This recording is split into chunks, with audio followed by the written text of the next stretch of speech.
Hey everyone, welcome back to my channel. I'm going to continue reading my grandfather's book, What the Church Never Tells Laymen by Ronald Hicks. Today we're in chapter 1, section 3. Organization and language.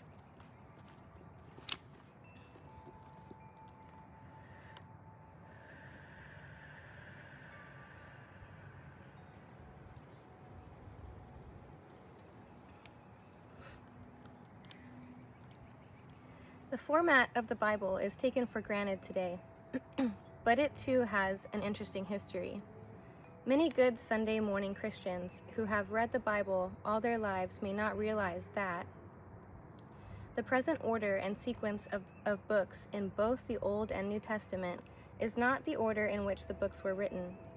The present order is misleading, and in the case of the New Testament, there is some suspicion that the church did it on purpose. The organization of the individual books is not the original organization of the writers. 3. The sentence structure, especially in the Old Testament, is not the original sentence structure. 4. The spelling, especially in the Old Testament, is not the original spelling, and the pronunciation may have been different. 5. The punctuation used now was not included in the original works. Other than that, nothing about the Bible has been changed.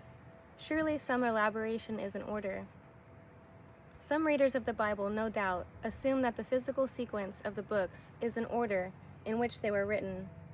God wrote Genesis first and Revelation last. The most that can be said about that is that the Old Testament books were written before the New Testament books. Beyond that, the order breaks down. Students of the Bible must learn two things: the present order of the books as they appear in the Bible, and the order varies even there from edition to edition. Example, Catholic versus Protestant Bibles. And second, the order in which the books actually were written. Looking at the Old Testament, it can be said that, in terms of final form, the works of the prophets were written before the Pentateuch. Amos and Hosea may have been the earliest completed books, dating to the 8th century BC. The Pentateuch probably was not completed in any semblance of its modern form until after the Babylonian exile, when Ezra took all the separate sources and collections and put them together. Despite this, it was the Torah, law, or Pentateuch, which was accepted Hebrew canon before the works of the prophets. In the time of writing were the factor determining order of appearance in the modern Bible, the Old Testament would not end with Malachi or any of the other minor prophets. Rather, the last books would probably be Daniel or maybe even Psalms, regarded by many scholars today as having taken its final form in the 2nd century BC. The New Testament also would have different sequence. It would not begin with Matthew, nor indeed with any of the Gospels. One of Paul's works would start it off, and all of his works would appear before any of the Gospels. Based on date of writing, the New Testament would begin with 1 Thessalonians, and then Galatians, according to modern scholars. It would end not with Revelation, but probably Jude, 2 Peter, or even James, depending on which James wrote James.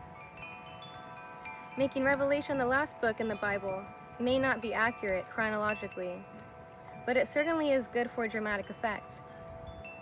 There is a certain poetic congruity about having the Bible itself end with a testament of end times. The same appropriateness applies to Genesis, of course, but good drama doesn't translate into good history always. It may be instructive to consider several organizational factors relating to early Bible manuscripts. 1. The books of the modern Bible are organized into chapters and verses. The original authors did not organize their work into chapters and verses. That is a fairly modern concept. Stephen Langton, a doctor at the Sorbonne in Paris, and later the Archbishop of Canterbury, is thought to have started the practice of organizing the books of the Bible into chapters around 1206 AD. And it was not until 1557 that the entire Bible was put into verses and numbered. The Geneva Bible was the first to do this, and the King James Authorized Version solidified the practice. This simplified enormously the location and citation of individual passages in Scripture. Number 2, in the ancient Hebrew method of writing, all the letters were written together from right to left without regard for where one word or sentence ended and the next began. There was no space between words, and no space between sentences. To a considerable degree, readers had to make personal decisions about which words belonged to which sentence.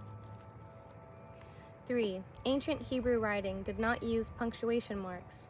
Probably early Greek didn't either. This also made it hard to decide where sentences and paragraphs ended. It would have compounded greatly the difficulty in expressing direct as opposed to indirect quotations.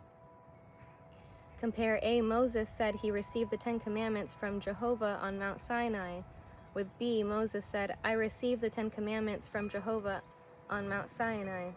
It has different punctuation. Such a distinct is important in interpreting Scripture. The room for error in translating was compounded enormously by the fact that several Hebrew letters are very similar in appearance. For instance, RDV are similar as are BKN and HKHT. 5. Ancient Hebrew language was written entirely consonants, no vowels. The vowels were inserted by the reader as he went along. Of course, vowels are crucial to spelling as well as pronunciation. If you don't know which vowels were meant by the original writer, it becomes a guessing game as to what the words actually are and how they are pronounced. Since there are no extant tape recordings of how the patriarchs spoke and pronounced certain words, there is no way of knowing if modern pronunciation of Hebrew is the same or different. It was not until the 4th century AD, when the Masoretes started the practice of pointing, that any standardization of written Hebrew scriptures existed. Points were dots or other marks written under the consonants to give cues as to which vowels were to be inserted by readers. Laypersons who read modern translations of ancient Hebrew also might keep in mind this point about verb tenses. Ancient Hebrew did not use what we would today call present, past, and future tense. Verbs only denoted either A, action completed, or B, action incompleted, but which could have started already. Imagine what burdens this adds to accurate translation. There is no good way to illustrate how ancient Hebrew was written using the Roman alphabet, which is the one used in English. But the following exercise may suggest some of the problems involved in translating and interpreting what Moses might have said. Try to read the following passage, keeping in mind that you must read from right to left and that you must insert your own vowels. And it has a bunch of letters without vowels.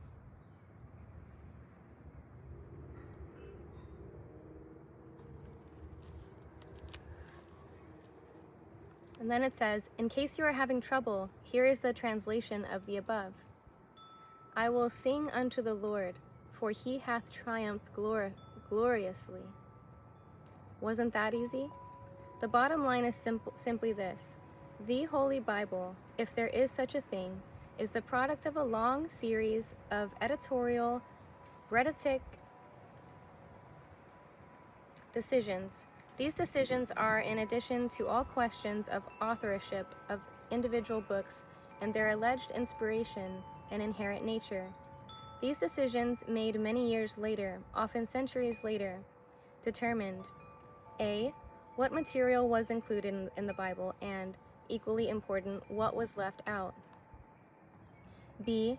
How the included material was organized in terms of sequence of books, arrangement of chapters and verses within the books, and even in the Old Testament, how it was spelled and punctuated.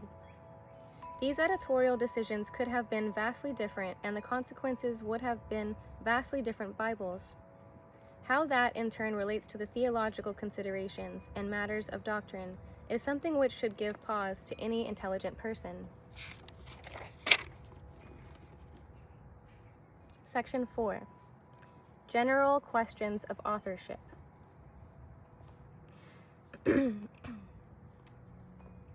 It must be admitted by even the most solid fundamentalist that no original Bible manuscripts exist. All the original writings are lost. The Bible as we know it today is based on copies, maybe copies of copies of copies. To those who would say that the faith and dedication of ancient copyists would prevent errors from creeping in over the years, one might cite in reply the differences between the Samaritan and traditional versions of the Pentateuch. About 6,000 differences exist, mostly differences in copying. Also, it might be noted that one major reason why the King James Version was produced in the first place was to correct errors which had crept in over 14 centuries of copying. It is worth noting also that if errors existed in an ancient document, they would be copied faithfully too, given the prohibition about tampering with Scripture. It would have been a courageous copyist, indeed, who would have dared to correct a sacred Scripture, even if the error were an obvious one. How old are the copies of early writers of Scriptures? It first must be noted that the first systematic copying of ancient Hebrew legends and sayings did not take place until approximately 10th century BC. Certainly it was after the conquest of Canaan. Some scholars maintain that the Hebrews did not have a written language of their own until the reign of Solomon, and that the Israelites borrowed the Semitic alphabet and written language of the Canaanites. What that does to the claim that Moses wrote the Pentateuch is obvious. Some scholars say that the oldest fragment of the Old Testament scripture was the Song of Deborah, thought to date to 1200 BC, which is found in the 5th chapter of Judges now. Other than that, the oldest extant copies of Old Testament manuscripts date to about 200 BC. A fragment of Deuteronomy, written in Greek, the original Old Testament writings were in Hebrew, was discovered in the 1930s. It is thought to have been written about 150 BC. This fragment now rests in Ryland's Library in Manchester, England. In 1947, the discovery of the famous Dead Sea Scrolls near Qumran, south of Jericho, produced documents which may have been written as early as 200 BC or as late as the 1st century AD. Fragments of all the canonical Old Testament books were found except Esther, and complete copies of Isaiah and Habakkuk were found. Other non-canonical works, Apocrypha and Pseudepigrapha, were mixed in. It is thought that some religious group, maybe the Essenes, hid all these manuscripts in caves to protect them from the Roman invaders of Palestine. The fact that works were preserved, which today are considered uncanonical, is a point worth thinking about. Obviously, those who hid the documents held them in high regard. Questions of canonicy may not have mattered to them. Another major archaeological discovery in 1945 or 1947, sources differ, took place in Egypt near Nag Hammadi. This find produced many documents relevant to the New Testament. Some could date to the 1st century AD or even before the birth of Jesus. The bulk of the documents are eschatological works, which probably appeared in the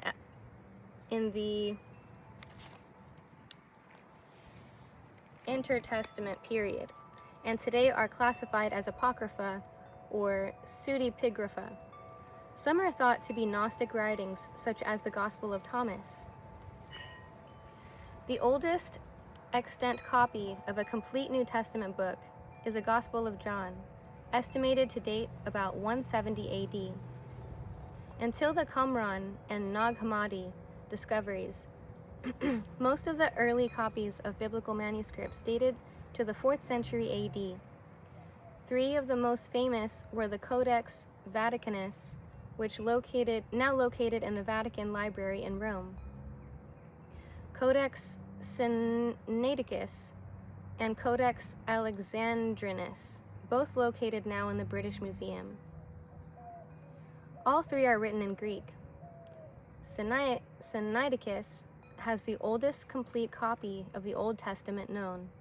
It was found in 1899 at a monastery near Mount Sinai, long after the 1611 King James Version of the Bible had been published. Codex Vaticanus, long kept from public perusal, is incomplete beyond Hebrews 9:15. A famous 5th century manuscript is the Codex Ephraimi, now located in the Bibliothèque Nationale in Paris. It is especially noteworthy because it is a palimpsest copy, a work written over a surface which has been erased. From the 4th and 5th centuries onward, there is an abundance of manuscripts related to the Bible. Prior to that are many dark areas. We do know one thing: the original works of Scripture have been lost forever. We simply do not know for a certainty what Moses said, or what Jesus said, or what any original author wrote initially. All we have are copies, and we don't know how far removed the copies are from the originals. We don't know for sure who wrote much of the Bible. Fundamentalists will object and say God wrote the Bible. If pressed, however, they ultimately will admit that they don't mean God wrote it, literally, personally, only that he was the author in some vague, unspecific, inspirational way. A few loonies do insist that God wrote it, literally, word for word, taking pen to papyrus. Suffice it to say that God's name does not appear on the title page in any known edition of the Bible. So back to the real question. If God didn't really write the various books of the Bible, who did? The best scholars admit to many gaps in their knowledge about biblical authorship.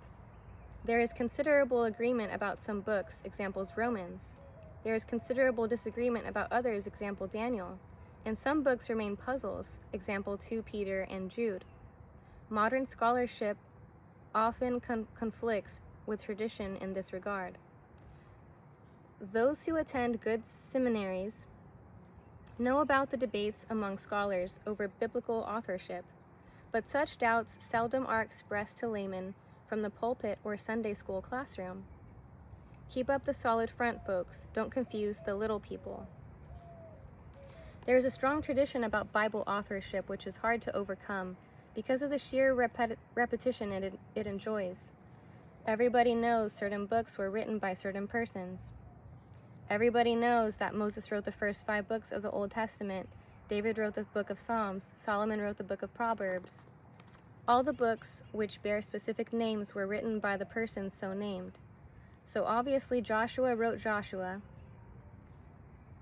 John wrote John, Ruth wrote Ruth, Esther wrote Esther, Jude wrote Jude, and so on.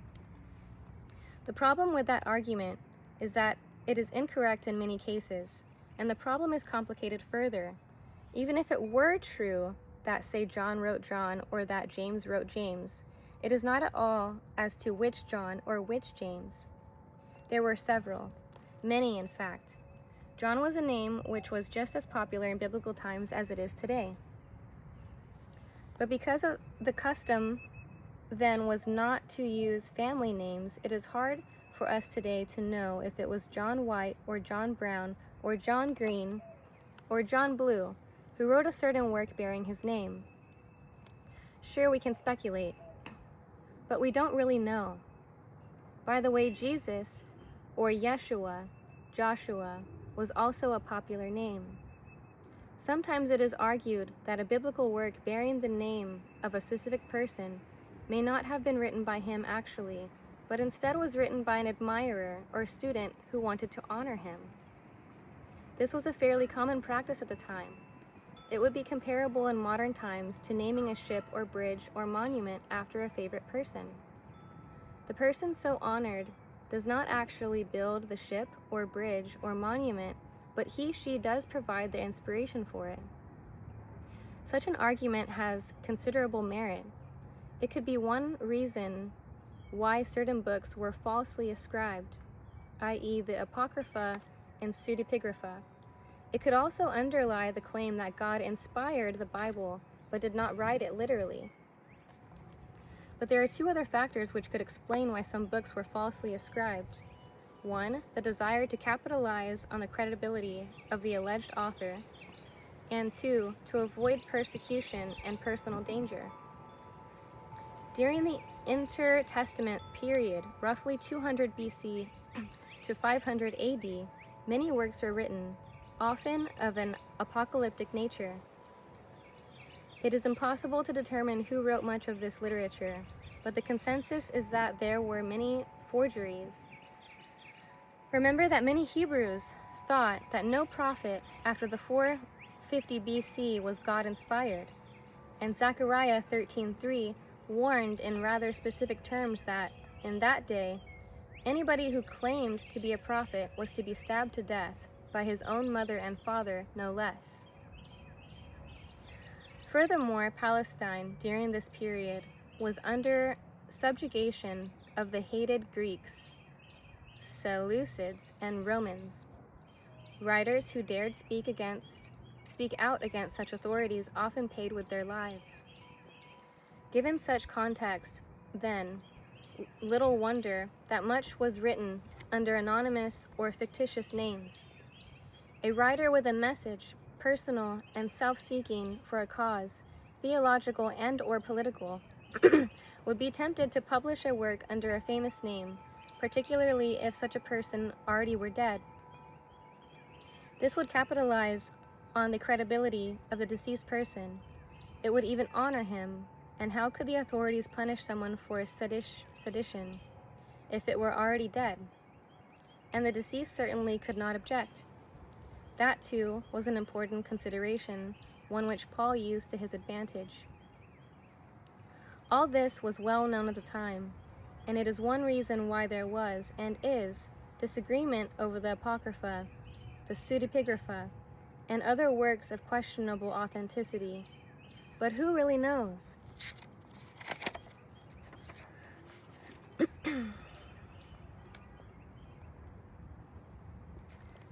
Section 5. Specific questions of authorship. In the entire history of biblical criticism, no single issue has been debated more than the question, who wrote the first 5 books of the Old Testament, the Pentateuch? Tradition says it was Moses, but that idea has been challenged from as early as the 2nd century AD to the present time. The Pentateuch, like so much Bible history, is a mixture of myth, legend, and fact. It is based largely on an oral tradition that was handed down around tribal campfires for generations before it ever was committed to writing.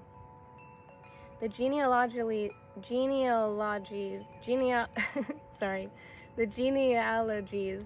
probably were written down first, and Moses may indeed have played a role in that.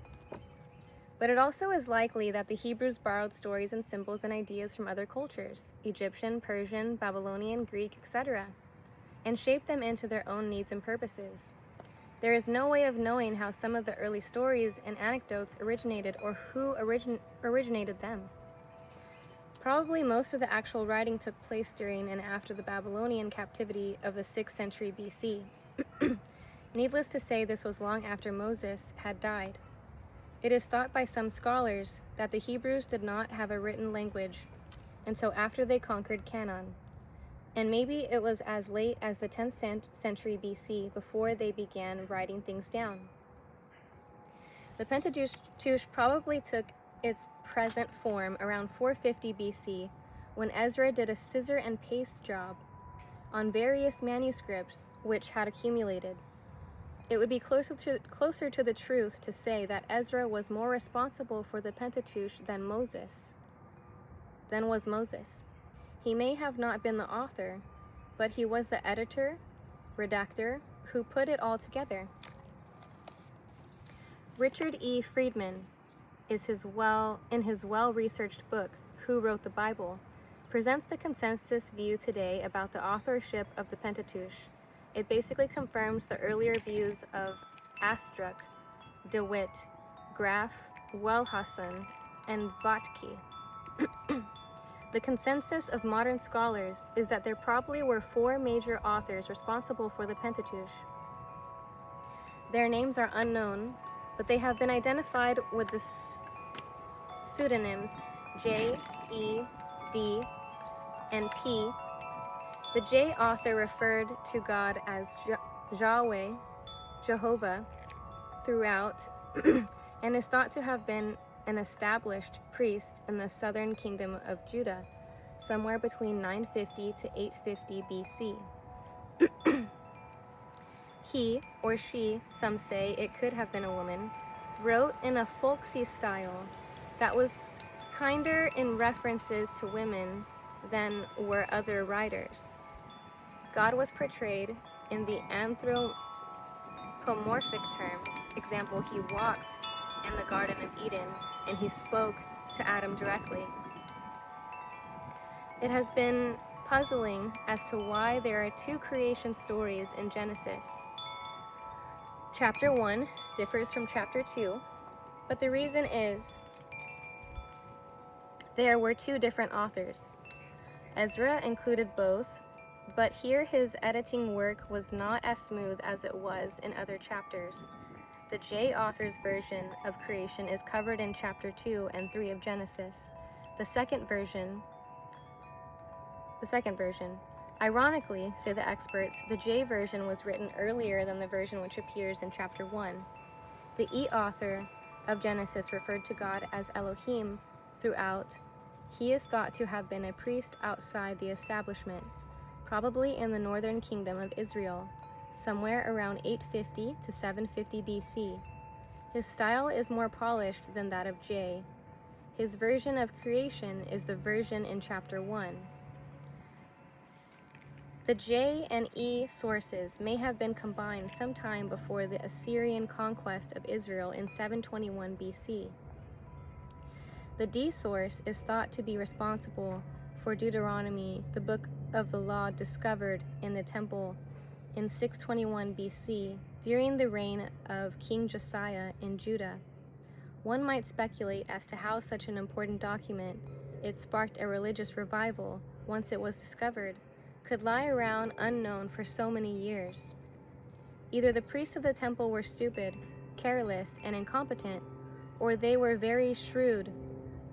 D could have written whatever he chose and passed it off as a wonderful discovery of an old document.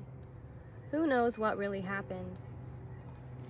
A combined version of the J and E and D sources may have been put together during the Babylonian period. Finally, there was the P source. He may have been a priest of Aaronite background, writing around 500 to 400 BC. This source emphasized that priests were the sole intermediaries between man and God.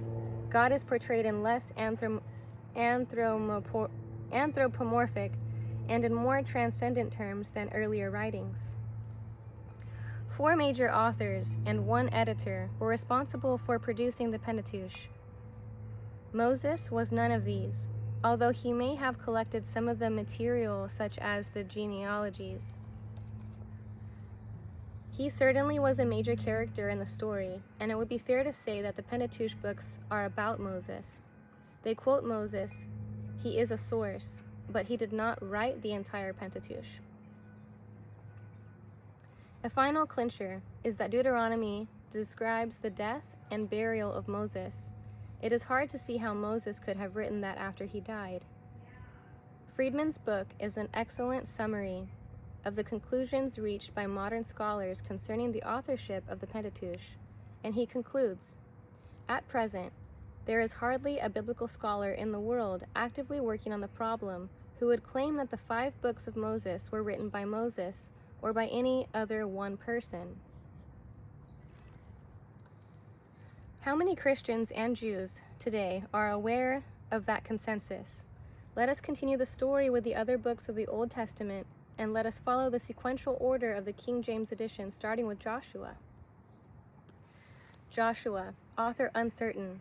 The book really is a continuation of the first 5 books, so the same authors and editors might have put it together. It is unlikely that Joshua, the man, wrote it, because it does follow so logically. Some argue for calling the first 6 books of the Sects.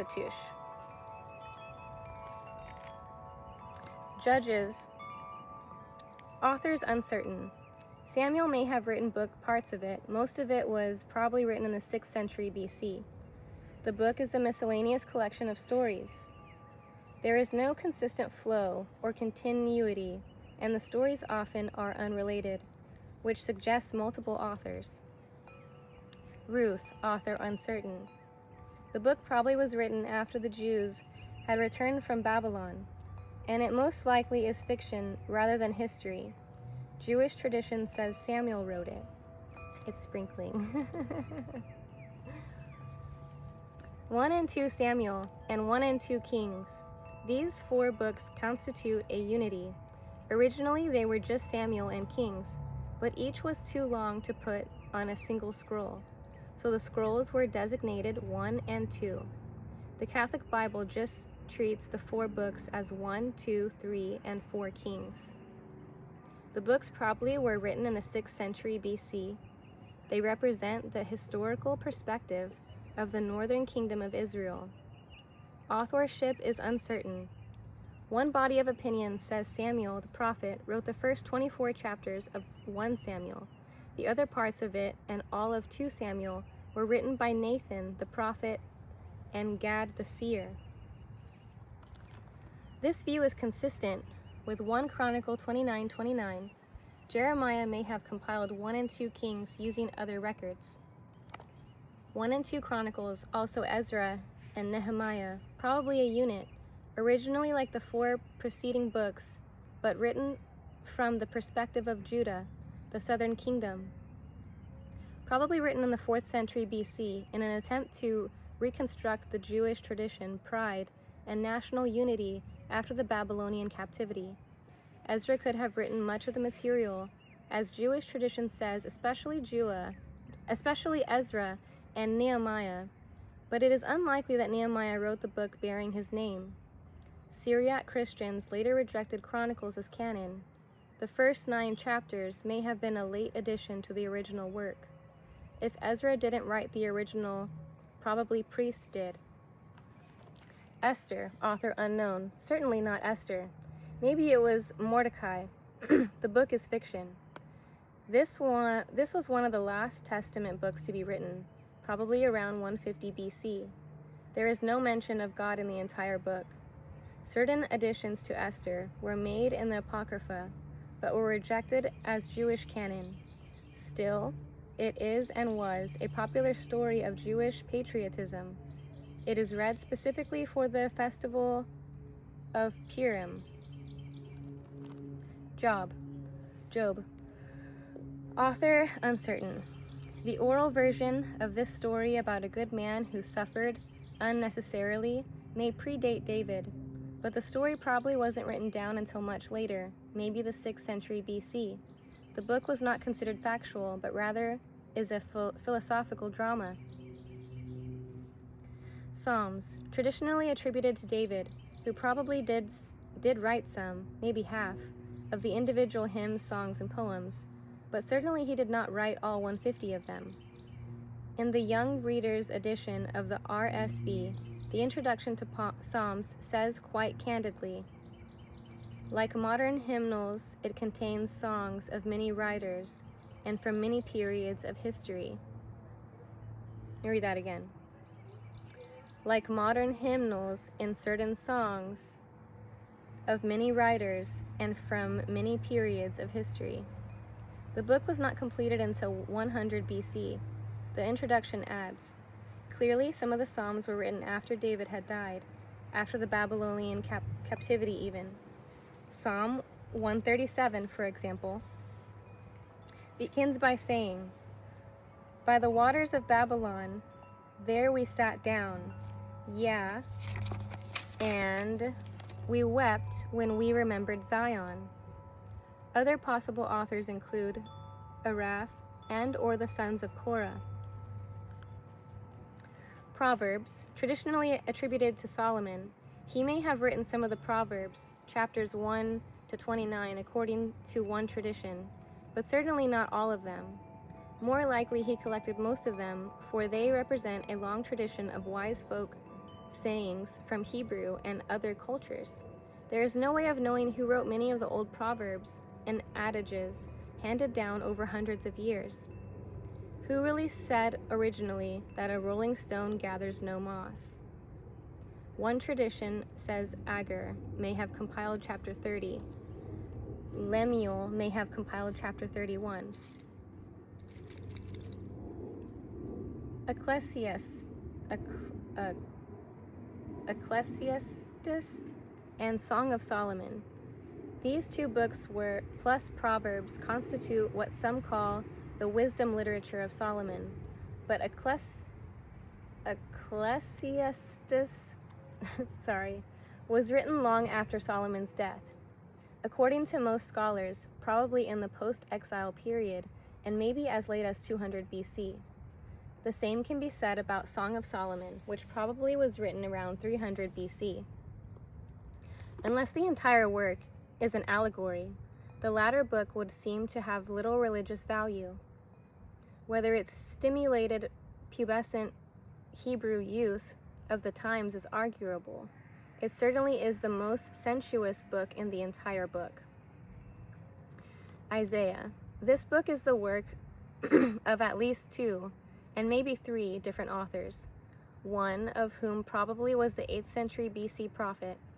Isaiah the prophet may have written chapters 1 to 39, although some scholars, example Isaac Asimov, question even that. Whoever did write the first 39 chapters is known to Bible scholars as 1 Isaiah. Chapters 40 to 66 were written later and by a different author or authors.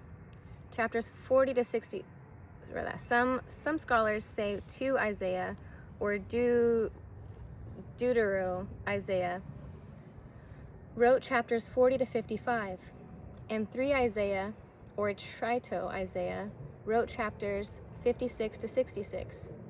Material before chapter 40 was written before the Babylonian captivity, chapters 40 to 55 during the captivity, and chapters 56 to 66 after the return of Canaan.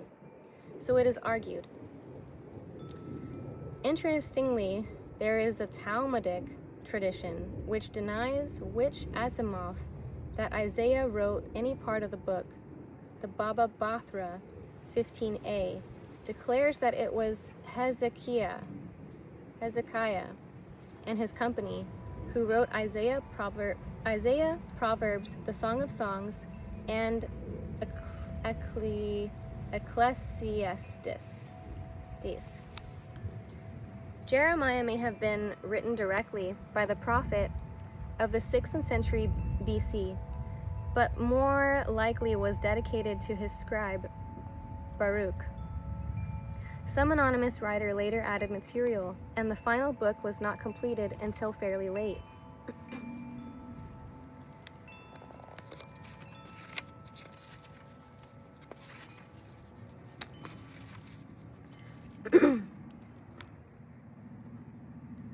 Lamentations attributed to Jeremiah.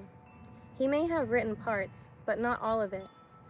The book really is a set of 5 different songs, poems of mourning for the Jewish nation, and may have had as many authors, but none can be identified. Ezekiel. There is no reason to doubt that the prophet actually wrote the work, which originally may have been 2 books. Chapters 1 to 24 deals with the fall of Jerusalem, and chapters 25 to 48 deal with the restoration. Some individual passages could have been inserted by later followers and compilers, according to modern scholars. Daniel, a very controversial book, not the least of the questions being who wrote it and when. Because it is so important, yet so controversial, we shall discuss it more fully. One view is that it actually was written by Daniel, who was a Jewish hero in the 6th century BC. Another view, which largely prevails against this tradition, has it that the book was written 165 BC during the tyranny of Antiochus Epiphanes. The purpose was to rally the Jews against Antiochus and his attempts to Hellenize Jewish culture, climaxed by his profanation of the Hebrew temple. If that was indeed the case, the author is unknown. The Apocrypha contain additional chapters of the book, which Protestants reject. Hence, the Protestant Bible has a Daniel of 12 chapters, while the Catholic Bible has a Daniel of 14 chapters. The book was not accepted as canon until 200 BC, when the other prophetic books were accepted. This would seem to favor the later time of writing, 165 BC. Parts of Daniel may have been written at different times by different authors. Other scholars say the book is a unity. Some illustration of how difficult it is for the layman to sift through conflicting evidence of biblical scholarship is afforded by noting how much ebb and flow there exists among the experts. The following quotation from Harrison shows how confusing it can get. For the next half-century, scholars generally followed Bleak in adhering to the unity of the book, but with the work of Lenormant came an emphasis upon divisive theories once more, and this trend was continued in the writings of Mainhold and Strack. An important defense of the substantial unity of Daniel was made by Van Gaal, and this standpoint was accepted by Pussy, Cornell, and others. But the theory of multiple authorship returned in articles by Barton, which was followed by the work of Dahlman and Priest's work. C.C. Torrey was influenced to some extent by Dahlman in suggestion that the first section of Daniel had been compiled in the 3rd century BC, while the remainder was composed during the Maccabean period, a view that was adopted by Kent Montgomery, Isofelt, and Vriesen. Is it clear now? Finally, we come to the 12 so-called minor prophets. The last dozen books of the Old Testament were so short that they all could be contained on a single scroll. Hosea, Joel, Amos, Micah, Zephaniah, and Haggai. There is no reason to doubt that these works were written entirely by the persons named in each case. Questions remain about the other 6. Obadiah. Which one? There were several Obadiahs. Jonah. Most scholars say this is fiction, not fact, and the book was written around 300 BC, whereas Jonah the man lived in the 8th century BC. Nahum may have been written by the prophet entirely, though some scholars say 2 different styles, 1:2 to 2:2, versus the rest, suggest 2 different authors. Habakkuk. Some editions may have been later than the original, but the prophet wrote most of it. Zechariah the prophet probably wrote the first 8 chapters. chapters 9 through 14, may be by a different unknown author. Malachi. It is uncertain if this was a man's name or a type of person. Malachi literally means messenger. A later editor may have taken the name literally instead of generically. Obviously, the overall picture shows that huge gaps exist in our knowledge about who wrote the books of the Old Testament. But there is one name which stands out in any objective analysis of editorship, and that is Ezra. He has been mentioned earlier in several references, yet that might be his most important contribution has yet to be recounted. A legend exists about Ezra, and it is hard to tell to what extent it may be true. The legend is contained in the 4th book of Ezra, 1437 to 48. If it is true, the implications are quite enormous. The legend says that at one point in history, all the existing books of the Old Testament were lost. That is to say, all the books which existed at the time of Ezra, approximately the middle of the 5th century BC. According to the legend, Ezra became especially inspired and wrote down all the lost books in one setting. Not only the canon Bibles, but also 70 reserved books were reproduced from memory. A reasonably calm assessment of such a claim, if true, yields only two possibilities. Either Ezra had the greatest memory the world has ever seen, or he was the biggest liar the world has ever seen. Actually, there is a third possibility, come to think of it.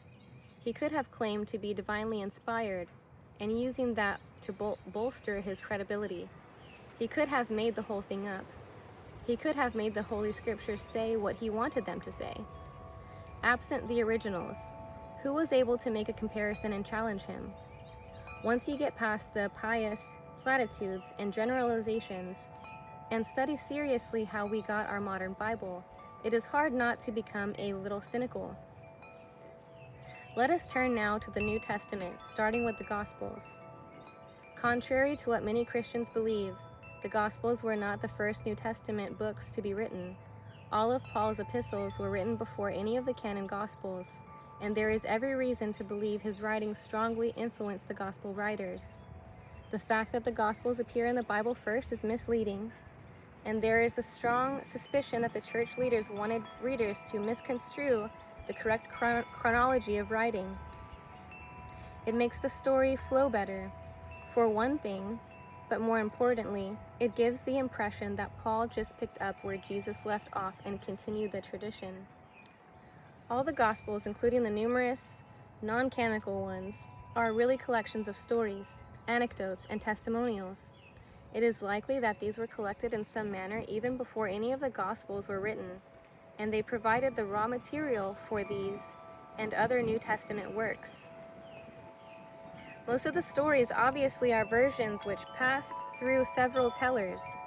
It should be noted also that the time of writing of the Gospels was several decades after the events took place, and the locales of the events were considerably removed from the places where the Gospels were written. In fact, none of the canonical Gospels was written in Palestine. Many scholars say Matthew was written in Egypt, Mark in Rome, Luke in Greece, and John in Asia Minor, probably Ephesus. How these factors affected the accuracy of the stories is a debatable point, but certainly some caution applies. There is a growing feeling among scholars that none of the Gospels was written entirely by any one person, no matter whose name appears on it. Mark was the first of the canon Gospels to be written, according to the consensus of modern Bible scholars. It was written about 65 to 70 AD. This was 30 years or so after Jesus' death. If Paul died in 64 AD, as many allege, then all of his epistles were written before Mark. Mark, or John Mark, as he is known also, was not one of the 12 apostles, and there is no proof that he ever saw or heard Jesus in the flesh. Much of what Mark wrote undoubtedly consisted of second or third-hand information, but he did accompany Paul and Barnabas on occasion, and he accompanied Peter to Rome according to tradition. So he had some pretty good sources, though Paul never met Jesus in the flesh either. Mark may or may not have made the first collection of anecdotes and stories, pericopes, told about Jesus, but his gospel later was used extensively by Matthew and Luke. The prevailing view is that Mark writes primarily from Peter's perspective. Parts of Mark are forgeries. All verses after 16:8 were added later, probably in medieval times. It took modern computer-enhanced technology to provide strong evidence of the forged passages. This will be explained further in section 1:6. This is one of the best examples to illustrate how parts of the Bible have been doctored. Some editions of the Bible, such as the RSV, are honest enough to admit the forgery of Mark and omit the verses after 16:8 or print them in smaller type. Some modern scholars, such as Robert J. Miller, suggest that a work known as Secret Mark may have been written even before Mark's canon gospel. Another document called Papyrus Egerton II may predate Mark. It reportedly contains early and independent versions of material found in the canonical Gospels. J. Dominic Crossan also argues in The Cross That Spoke that an earlier source known as the Cross Gospel provided material pertaining to Jesus' passion and resurrection for Mark and all the other canon Gospel writers. Matthew and Luke were written at about the same time, somewhere between 80 to 90 AD. Some scholars say Matthew came before Luke, others say the converse is true. Matthew ostensibly was written by the apostle, but there is one school which suggests that it was a follower or student of Matthew named Isidore who did the actual writing. There was precedent for this. In any event, scholars agree this gospel was written for a Jewish audience.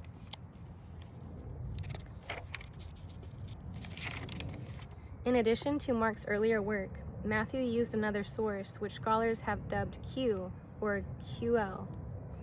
QL and the non-canonical Gospel of Thomas contain more quotations of Jesus than any other sources. Together they provide a sort of benchmark for evaluating the authenticity of Jesus' spoken words. The Jesus Seminar, for instance, gives great weight to these two sources in evaluating the other canon Gospels.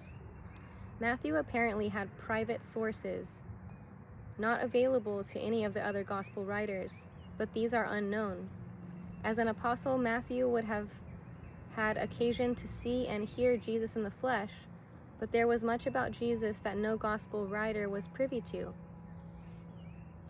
Luke probably was written by a physician named Luke, who was a Gentile Greek, companion of Paul.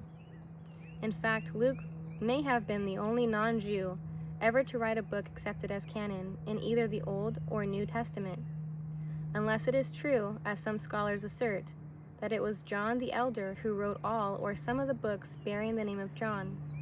John the Elder was Greek too. His gospel clearly was aimed for a non-Jewish audience, for he went out of his way to explain terms which any Jew would have known about. Luke provides the fullest account of Jesus' birth, the account we are so familiar with at Christmas, yet there is no evidence to suggest Luke ever met or heard Jesus in the flesh. All his sources are secondhand at best. Luke used Mark, the Q source, plus unique material from sources not available to the other gospel writers, but they are unknown. Luke undoubtedly was influenced by Paul because he traveled with him, but again, Paul never met Jesus in the flesh either. Luke also wrote the Acts of the Apostles, which really is a direct continuation of his gospel. John unquestionably was the last of the canon Gospels to be written, probably around 95 AD or even later. there are several puzzling questions about his gospel. John unquestionably was the last of the canon Gospels to be written, probably around 95 AD or even later. There are several... wrong part.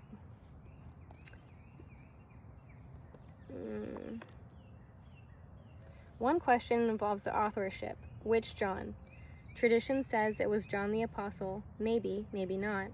Another view has it that John the Apostle was not the same man who was identified as John the Beloved, and that it was the latter who wrote the Gospel. A third view is that it was John the Elder, a Greek living in Asia Minor, who wrote it. A fourth view is that John the Elder picked the brains of John the Beloved and used that as a basis for gaining credibility for his own editions. A fifth view is that a man named Nathan actually did the writing, but at the behest of John the Apostle.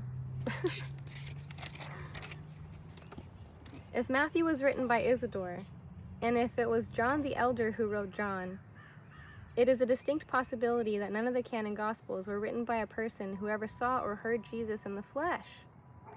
Another major mystery about John is the style and language used by the author, whoever he was. John differs in several respects from the other three Gospels, whose basic agreement is so pronounced that they are known as the Synoptic Gospels. There are several mystical passages in John which puzzle a lot of preachers and theologians, starting with the first verse. John is less accurate historically than are the Synoptic Gospels, despite having been written later. The feeling among some scholars today is that the writer used the work to express his own theology, rather than conveying accurately the teachings of Jesus. See also section 8.2. Because John's gospel generally is more mystical and spiritualized, some experts attribute a strong Gnostic influence to it. Although Paul's man Luke promoted him very well in terms of actual theology, John's gospel may be closer to Paul's Christology than is Luke's gospel. Historically, as many as 80 gospels may have been written according to the experts.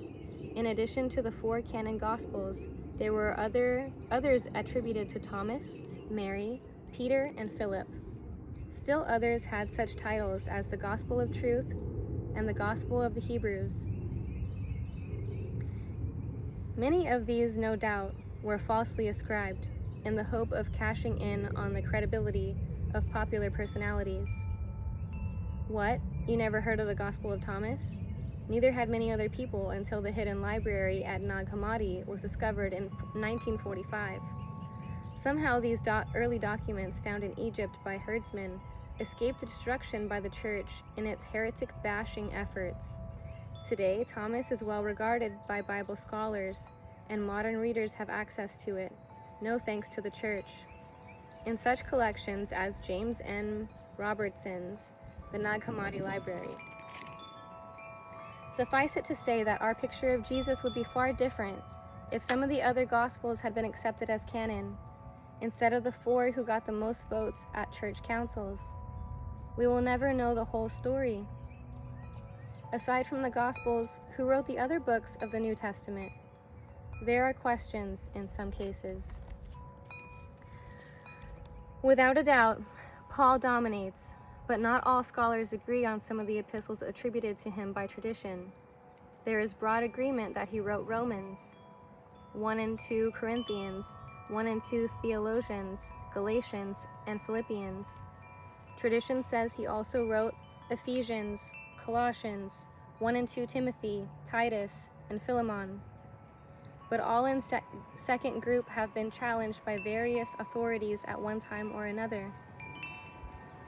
The King James edition continues the tradition, but as we have seen in the early New Testament period, many works were attributed to well-known figures incorrectly, and Paul probably did not write all of the 14 books which tradition claims. Most authorities today agree that Paul certainly did not write Hebrews, as the King James edition claims. A major problem in identifying Paul's works is that he was not always consistent in his doctrinal positions. He quibbled about the necessity for keeping the Mosaic law, for example. In another case, there is an obvious difference between one theologian's, his first epistle, by the way, and two theologians concerning the day of the Lord and when it will come. In the first letter, he says there will be no warning, that it will come suddenly. In the latter epistle, however, he says the coming of the Antichrist will be a sign that the end is near. For such inconsistencies, some experts say Paul didn't write to theologians, but most support the traditional view in his instance. For both stylistic and thematic reasons, some scholars doubt that Paul wrote Colossians. One school has it that a runaway slave named Onesimus wrote Ephesians instead of Paul. As proof that upward mobility was possible in New Testament times, this runaway slave later became an archbishop. Although 1 and 2 Timothy both start with salutations, ostensibly from Paul, this is not good evidence for Paul's authorship. That was a standard ploy used by those who forged works in the name of creditable leaders. There is a lot of doubt that Paul wrote the Timothy letters, or the letter to Titus. The latter may have been written in the 2nd century by an admirer of Paul, again, a standard ploy. One theory holds that whoever wrote Titus also wrote 1 and 2 Timothy, because the styles are the same, yet they differ from Paul's usual style. Nobody knows which of the James boys wrote the book of James. There were at least 3 well-known figures by that name, the 2 apostles and James, the brother of Jesus, who may or may not have been James the Great. Any of the 3 or 4 could have written the book of James, or it could have been another James, as Hugh Schronfield claims, for instance. There is a similar pesky problem with all the Johns again, as John is credited with 5 New Testament books, almost as many as Paul, but which Johns wrote which books, tradition aside, nobody really knows. One book of tradition says it was the Apostle John, the son of Zebedee, and brother of one of the Jameses, who wrote the Gospel of John 1, 2, and 3 John, and the book of Revelation. Other experts say he wrote the Gospel, but not the epistles or Revelation. Others come up with different combinations, but some modern critics say John the Apostle wrote none of the Johannine works. Bishop James Pike, for instance, makes that charge. Some scholars, Hugh Schronfield for one, believe it was John the Elder who wrote all 5 of the works mentioned. Some say it was John the Beloved, not the same man as John the Apostle, who wrote Revelation on Patmos. But this too is disputed. If only all the Johns had last names and social security numbers.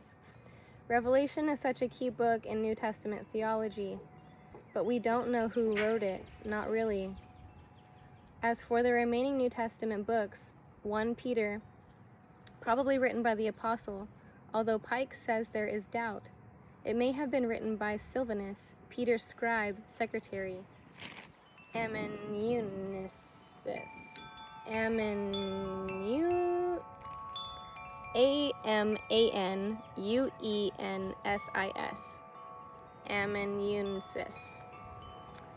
Yeah, it may have been written by Silvanus, Peter's scribe or secretary, or that word. Peter may have inspired it. 2 Peter, probably not written by the apostle, author unknown, probably written 125 to 150 AD, long after Peter's death in any case. Jude, probably not by the apostle. There were several Judes, which neither Pike and others say no Jude wrote it. So what can be said about the New Testament authorship? There is about as much uncertainty about the New Testament as the Old Testament. Oh, sure, there are those who feel absolutely confident that they know who wrote each and every book of the Bible, but they are in disagreement with other experts who are equally sure they have the final answers. So you pay your money and take your choice. If you were to divide all the books of the Bible into two classifications, one category being books about which there is a consensus or even broad agreement as to authorship, the other category being books about which there is little known or substantial disagreement as to authorship, one conclusion would soon be evident. The second category would be larger than the first, about 60% roughly. To say that the Bible was written by God begs the question. Nobody believes that except in the most figurative of terms. There is a functional principle taught in communication theory which says, who says something can be just as important as what is said. Source credibility is important. But if we do not know who wrote more than half of the Bible, we cannot realistically evaluate its credibility. At the very least, we ought to accept theological doctrines based on the Bible with a certain amount of caution. Who said that God said whatever it was he said? I'll continue the rest in the next video. This video was a little bit longer, but that section was much longer. And so you can just pause this video and watch it at your discretion, or listen to it if you don't feel like watching it. You can just, as you're doing something, you could just have it playing and just be hearing it if that works for you. I want to thank you guys for participating in this project.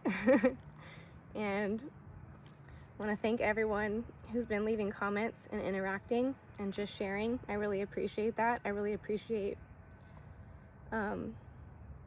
community. I really appreciate shared interests. I really appreciate communication between each other. I really appreciate just all of that. I really appreciate hearing perspectives of the book. I want to not just be like, here guys, this is truth and that's it. I want this to spark questions within yourself. I want it to, just expand you. I want it to probe us to question more things and question everything. And I think that's what this book does. My papa questioned everything. And I'm just really giving gratitude for everyone leaving comments and interacting with it. I'll do my best to reply to those comments, and maybe I'm thinking about doing a live video soon and just seeing who pops on and seeing if we can talk about anything really. Just want to connect with you guys and be of support in this times of transition in the world. And so I wish you all a beautiful rest of your day. Thank you again, and we'll talk real soon. Bye.